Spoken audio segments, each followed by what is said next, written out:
Hello, hello. Hello. Right, there you are. Sorry. Well, how are you? I'm well. I been driving for a lot of hours today. I'm a little stiff, but other than that, things are fascinating as usual and a bit unsettling as well. You dropped a hint that you were like headed out west. I mean, do you mean west as in America or west in somewhere other part of the world? I'm U.S. bound this time, but yes, I did go sort of southwest. I'm in Arizona actually. I do love this landscape. Um, it's an area called Missive that I don't even think it's really technically a town, but it's a bit outside of Globe, Arizona. No And idea. I don't know any. What part of the what quadrant of the state are we talking about here? more or less the middle, maybe a little north of that. But I just find this area, I've been here before, I find it very ghostly and just very, there's something unique about it. There's something always seems as if there's something blowing in on the wind or blowing out on the wind. So it's about 70 degrees here now, which was another incentive to come to this area. And what was the actual incentive for going there? Well, I began to speak some months back with a counselor. She's been talking to some people in this area. They've been meeting actually in these group sessions. And this kind of issue, she told me it first started with one man who came to her. And this man had gone through a trauma, and he'd been in a holdup that turned violent. And so since then, he was noticing his behavior was changing kind of involuntarily in these surprising ways, which makes sense, right? Trauma response, and you don't really know how it's going to end up affecting your mind and body and daily rhythms, and and that can change. That can change over time. But these were kind of remarkable behaviors. He started to sleep with a nightlight, which he hadn't done since he was very young, and he began to be afraid of his closet. Um, again, that had not plagued him for many many years, and the space under his bed seemed seemed ominous and full of terrifying surprises. And he even said that he started walking in a peculiar way, like skipping cracks on the sidewalk. And things like, even though since the trauma he knows his appetite has changed, he began having difficulty eating on the one hand, but then on the other hand, he was terribly uncomfortable not eating everything he'd prepared. He needed to clean his plate. He had a great deal of anxiety if he did not do that. And she tried to really get him to think about what these particular behaviors meant to him and where they might have come from. After a couple of weeks, he told her that he realized that these were details from childhood, right? From stories that, he'd heard from his parents, usually, and other adults in the world, babysitters. The lies that adults tell children to either, instill a protective fear in them that they don't, as children, naturally yet possess, or sometimes it's a lazy tactic to keep them in line or make them behave with some sort of invented external motivator with fear. And, he remembers things like this. If you get up out of bed too many times in the night, the man under the bed will get you. Or, if you don't clean your plate, God will know you're ungrateful and won't provide anymore for you. After this revelation, this patient started to see physical evidence that something was in his house. There were things, he said he first noticed that he would lose track of items, and he actually would find them under his bed, like pulled under the bed.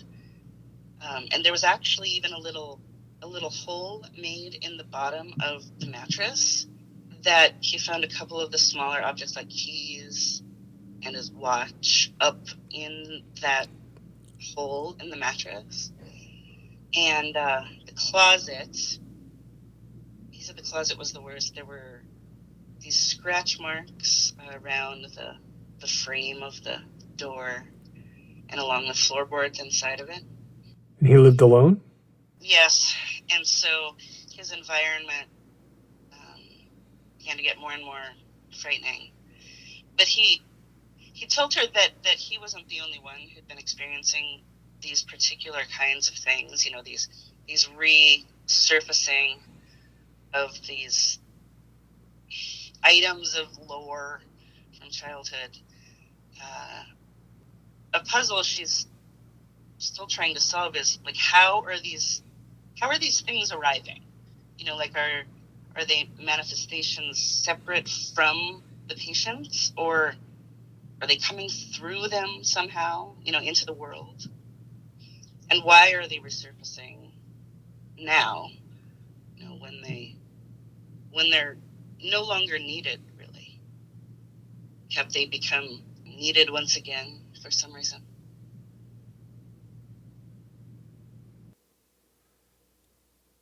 Lots of memories in here, she wrote. I'm afraid I'm not making much progress with the boxes. I found something here. I want to tell you about it. I used to sneak out in the middle of the night, she wrote. School nights, too, because it felt more thrilling, I guess. I had a very intense friendship with a girl who lived across the field. She had red hair and these funny canine teeth that were set up sort of high, and she could smile in a strange way so that just those were showing. It used to make me laugh. We spent a lot of time together, which felt right. And it was all we wanted on some days. But I think now it wore us down, too. A clatter behind her made her jump. The ice maker. She'd forgotten that about the house. Her mother had liked to fill big jars with it and pour bubbly water between the cubes. We loved the awesome quiet, so different from the quiet at 10 p.m. or even midnight. We'd go out at 3:30, 4 o'clock. The moon was out. It was before the papers were delivered, before the sprinklers came on. We'd meet in the dugout of the baseball field, or up on the little bleachers, and we looked out into the dark, and we talked and told stories and tried to frighten each other. That was really the point of it all, to be scared. It was our favorite thing. I tried to describe something to her then. I reached and scraped for it, but couldn't remember. Just that I read it somewhere.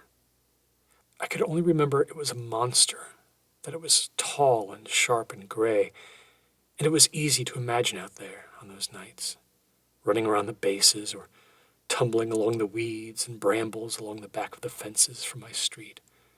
It came from somewhere, and I found it, here, and I need to write it down now. I feel like something is going to happen tonight, in this house, and then it will be too late. And I was wrong about the color. It was red, not gray. Here it is. The story of little Suck-a-Thumb. One day Mama said, "Conrad, dear, I must go out and leave you here. But mind now, Conrad, what I say. Don't suck your thumb while I'm away. The great tailor always comes to little boys who suck their thumbs.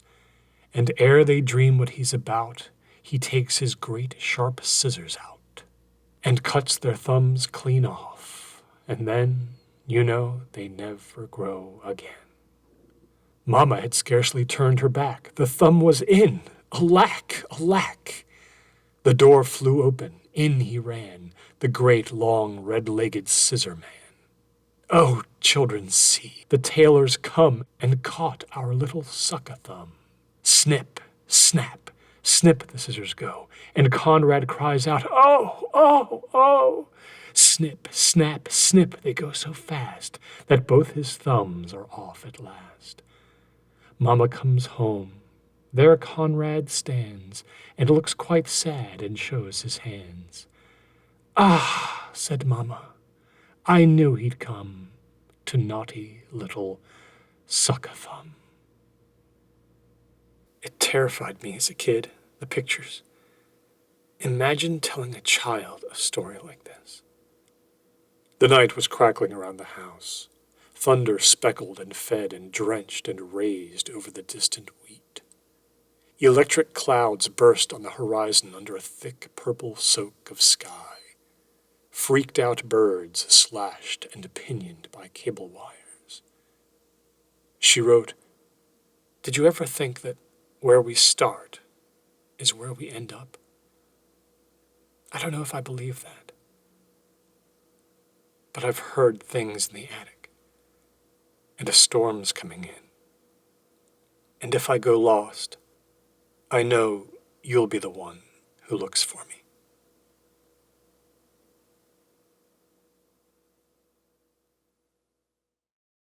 I grew up in the the age of advertising.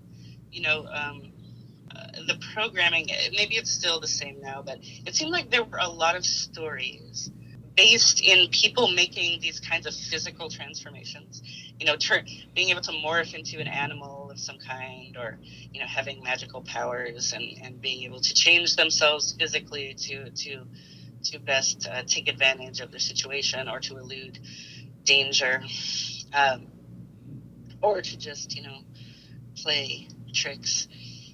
I remember being particularly vulnerable to advertising messages that were just, they were humorously exaggerated, but I would take them very literally. And things like that would scare me. Like, I think first I remember the thing about, don't swallow your gum, it'll stay in your intestines for 7 years, or whatever, wherever that came from. I remember that, anything physical like that frightened me. And also the thing, don't make faces, your face will stick that way. Don't cross your eyes, they'll freeze. Don't pop your knuckles, because you'll get big hands like a man. And I remember getting some candy in a little store. We were on vacation, and it was a little like cello bag with some, I don't know, some little sour candies in it, and it was called something to do with vampires, and the candy came with a little plastic set of vampire teeth, but it suggested that if you ate the candy, you would actually grow these teeth. And I really, literally believed that. I was fascinated and enticed, and I wanted to eat the candy, but I just couldn't face the idea of living with this horrifying physical alteration for the rest of my life. I had to be talked down on that one. And I remember things like, certain tennis shoes, say, "Oh, you can jump, put these on and you'll turn into a puma, and you can jump several stories high." I believed that. And I just, it's funny how you take in these details and suggestions, and whatever you're kind of working with at the time, however the world has shaped you or not shaped you, that's the lens through which, you see all these things. I think it can be very frightening and very overwhelming. Yeah, I remember an incident when I was a little kid. I seem to remember that I was 7. And I used to play with toy soldiers a lot.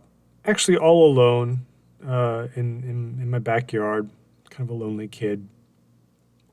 And one day, my father was kind of getting on me about cleaning up my toys. And I know he wanted to try to, to get me to be more disciplined. And he said a little thing which was odd. He said, "Oh, if you don't put your toy soldiers away, they could get ambushed at night."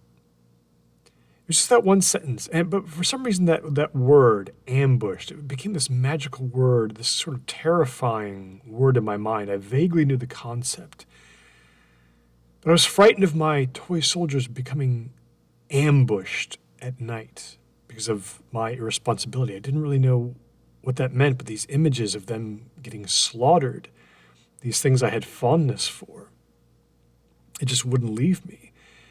And I tried. I did my best. I was 7 years old, but I was a sloppy kid. I didn't clean up my room. I didn't put my toys away, and often I left I had about 20 or 30 toy soldiers. I just left them laying around after I'd play with them. And then one night, I woke up in the middle of the night in my dark room, and I had to go to the bathroom. I had to go to the bathroom really bad. I got up, and through the dark, I made my way down the hall to the bathroom. I turned on the light, and I went in. And I saw something in the bathtub.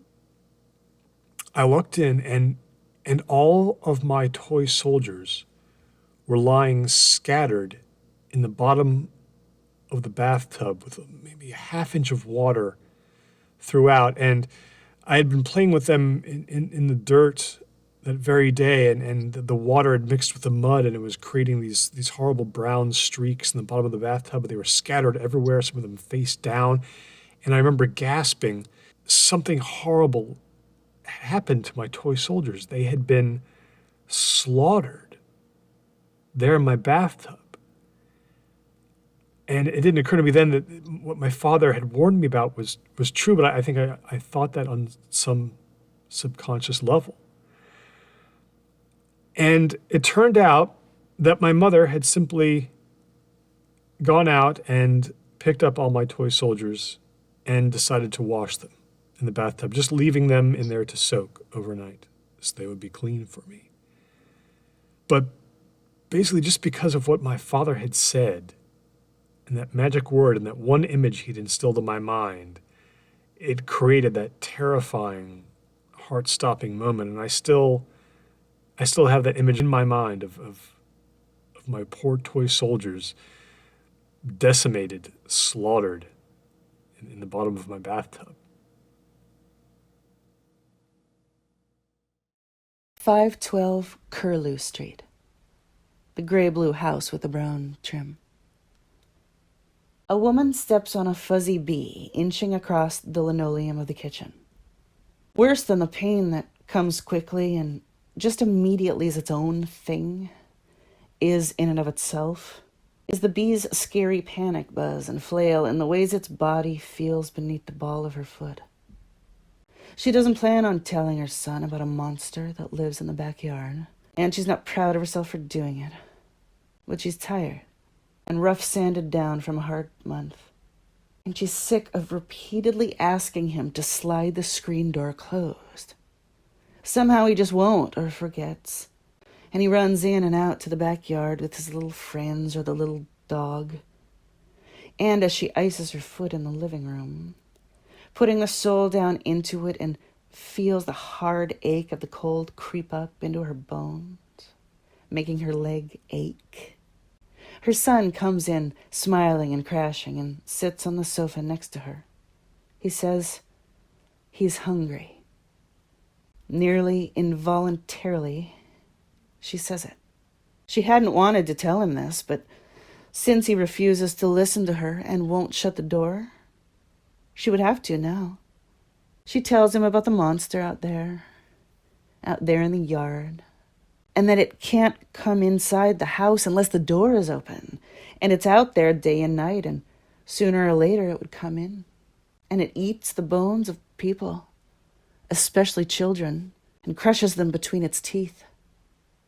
And then a worse thing happens, because her son stops and gets wide-eyed, gets concerned. He asks her, "Can it come in windows too? The basement?"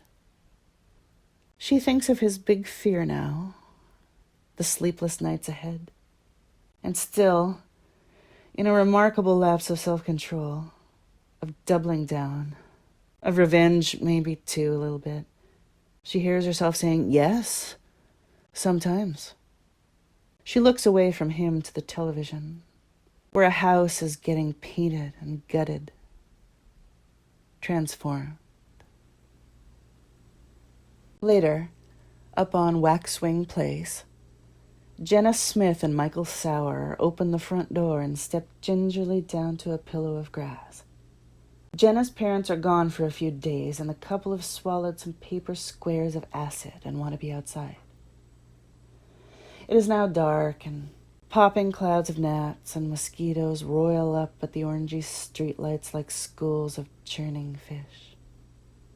She doesn't want to see any neighbors, so she takes his hand and leads him through a secret tunnel through the trees. "This way," she says back to him, and her head turns so perfect and raw that he thinks for a moment she's an angel. It sounds wrong to say that he knows there in the night that he will marry her, and he knows there in the trees he will fail her. But there's just no way in the entire world that he can stop it from happening. She leads him out to some bike trails deep furrowed by the last rain, where the water came down in streams, and then to a little coulee, and it seems they had come a long way in just a few short minutes. "This is where it lives," she says. "Who lives?" he asks, feeling his lips meet strangely in his face. "What lives?" They move closer to a little cave in the rocks. They have no flashlight, but somehow can see far and wide in the moon. "When I was a kid, they used to say, if you lied, it would come out and take things from you. Every time you lied, it would take something. Like, it could take your bike from the garage, or just something like a piece of jewelry. Even sometimes your dog or cat." Something crosses her face. "They used to say," he repeats. The hill sighs out its spiders and wolves. "Who?" he asks her. She puts her arms around him. "Everyone," she says. Corner of Magpie and Grosbeak, but moving northwest. "There's a fungus among us," his mother crows. He and his parents get in the car and head out. He loves going out to the woods with him. He likes carrying the basket and looking down at the creeping plants and the snarling roots of tall trees. His mother and father wear big, wide-brimmed hats that cinch up under their chins with beads. He likes the dank smell of the morning and the way the dew clings to his legs and shoes. Since he is closer to the ground, he has the most important job, they tell him. He takes this very serious. He sings and asks questions and calls out the things he knows, the names they taught him. But today his parents seem more tired and slow than usual, he notices. And as they step and peer and pull up fans of leaves to look under, he remembers that he got up in the night once, and it was very late and they were still awake, talking in their room. He'd tiptoed back to bed and forgot. "Shh," his father says now to him. "You'll scare the mushrooms away." He is quiet then, and something changes. He begins to think of them moving, the pale white and buff colors of them, sliding slimily through the black soil and up over rocks. He imagines them carnivorous, having stomachs and teeth, and their thrive in and love of the dark, the hidden, the rot. He knows they have gills like a fish, and if there are eyes, they are blank like that, flat and gone. After this morning, he will refuse to eat them, and will know more for his whole indeterminate life. But this weekend, as of yet uninformed in his new fear of them and disgust, he wishes for more mushrooms there because his parents do, because their patience that day is thin, and finding the elusive caps is a game that just then they don't want to play. He doesn't know how to wish for more rain, but he tries for them. When they return home, he looks in a book of magic spells and waves a forked stick out over the sick sweet, heady lilies by the fence.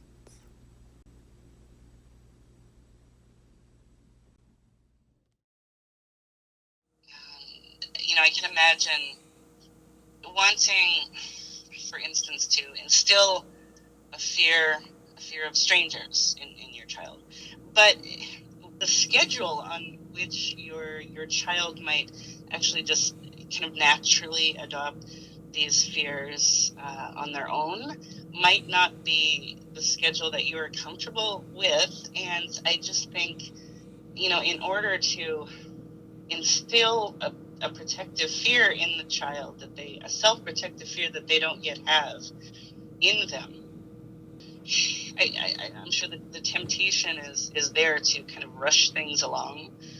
I'm sure in some cases too, these things could be gestures of kind of passive-aggressive punishment or spite. Parents, bless them, are not above things like that. But, it wasn't always them that were bringing us these terrors. I think kids sort of created them for themselves. I'm thinking back. We had in our neighborhood, every neighborhood has this house in it.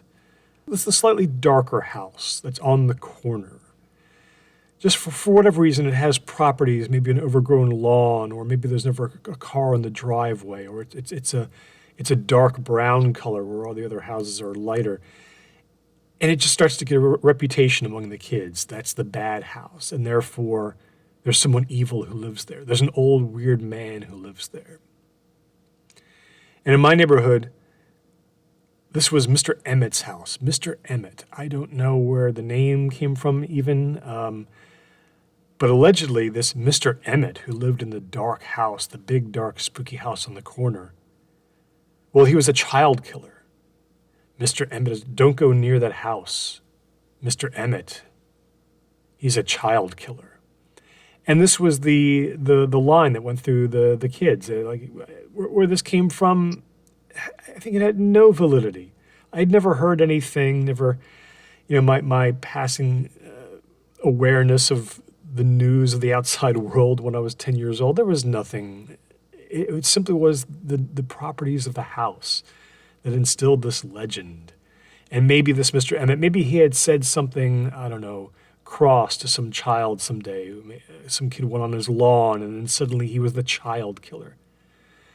Even at a young age, I thought this was ridiculous. Mr. Emmett, I didn't know. What is this child killer? Then something kind of odd happened. I'm not even sure when in the timeline this really happened. I remember being in my house. It was raining out. It was the afternoon. My father was home from work fairly early, and I heard him and my mother exchanging words in the kitchen, back and forth, a long conversation. I remember hearing my father saying at one point, I'm going over there, very insistently. And my mother was saying, don't do that. And he walked out of the house, and I found myself going out after him. I wasn't supposed to, I'm sure. And it was raining, but I kind of followed him out. And I remember the wind was whipping up, and I think a storm was coming. And he walked past our car, and he started walking down the street toward the corner of it, which was several hundred yards in the distance, right down the middle of the road. No umbrella, no nothing. It's like he didn't know a storm was coming. And the wind was getting kind of scary. And that's the direction where Mr. Emmett's house was. And he was walking and walking. And then I heard my mother saying, "What are you doing? Come back inside the house. You're going to get soaked. What are you doing out in the storm?" And I ran back to her. And I went inside the house. And to this day, I never knew where my father went. I never really knew where he was going. I never asked any questions afterward. And, he came back shortly after that. And it was never spoken of again. And sometimes I think back to the kids I used to play with on that street. I don't know any of them anymore, of course. To me, they're long gone. Was it possible that there was some kind of truth that eluded me back then that did not elude them? That makes me think of a friend of mine who, while describing her childhood in Connecticut, she said that anytime there was any kind of a cautionary yarn spun for some reason, with which culminated in, of course, the death or destruction of the child. It was always this mysterious. It was always a kid from North Haven. That was the place. How here in the U.S. we have. Usually when you tell jokes, they can be very interchangeable. It's basically like insert the name of your neighboring state here, and they're the butt of all the jokes. This is a similar thing in that the kid from North Haven always had all of the terrible things happen to him. It was a kid from North Haven, a boy or a girl. It didn't matter. There was always, did you hear about the kid from North Haven? Yes, we had the same thing. It was, but our town was called Mount Brent, and it was always something happened to. This kid, he lived in Mount Brent, and this happened to him. It was always Mount Brent. Yes,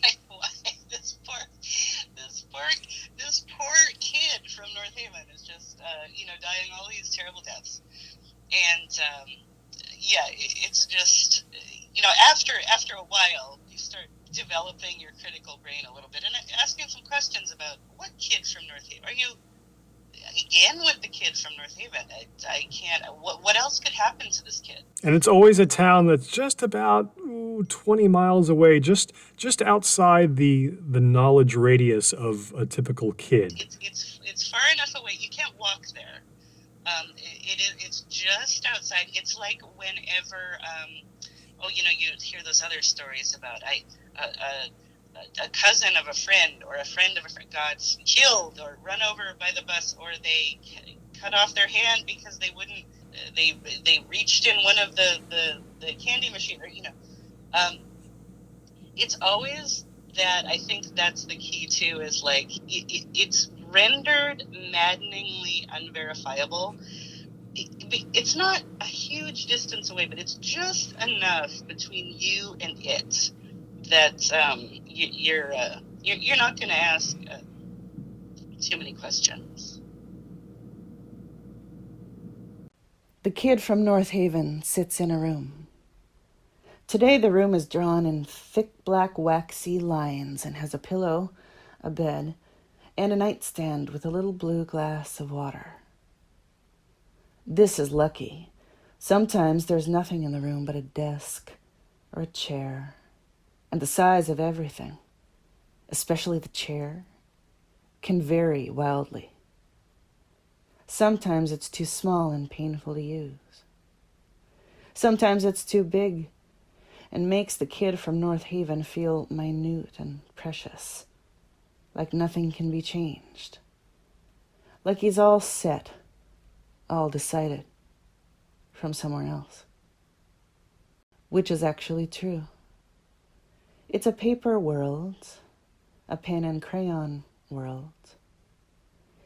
He gets smashed by the bus or drowned in the shower with the plugged drain. His face gets frozen and his eyes stick and his head gets cut off by the fence by the school. His death repeats, folds in. It pedals down the dark street. It's all the same to the kid from North Haven. He crawls inadvisedly into dumped refrigerators, into abandoned deep freezers. And he gets locked in and it takes his breath. He is a lesson, a pinch hitter, a bad danger dream. Sometimes he's drawn a TV and he looks at it, sees the ghosts and knives and the radioactive mutations from the sea. His mouth opens wide. He apes the smoking and the long coats. Dames, says the kid from North Haven. But he doesn't know any dames. He lets the pretend matches burn out on the blank floor. He lets the flames die on his knuckles like heat. The kid from North Haven dies all the time. It's supposed to be sad. Sad that he dies in pain. Sad that he loses his lives, as though they were actual lives to be mourned. Being scared is supposed to make you real. But there's nothing. He'd like to stay put on the earth for a while, but that's not what he's for. These days, he both hopes there is and hopes there is not a window in the room. A window with a red or yellow sun. And he can look out on the town of North Haven, if it's really there at all, and think of all the planets and all the stars in all of space.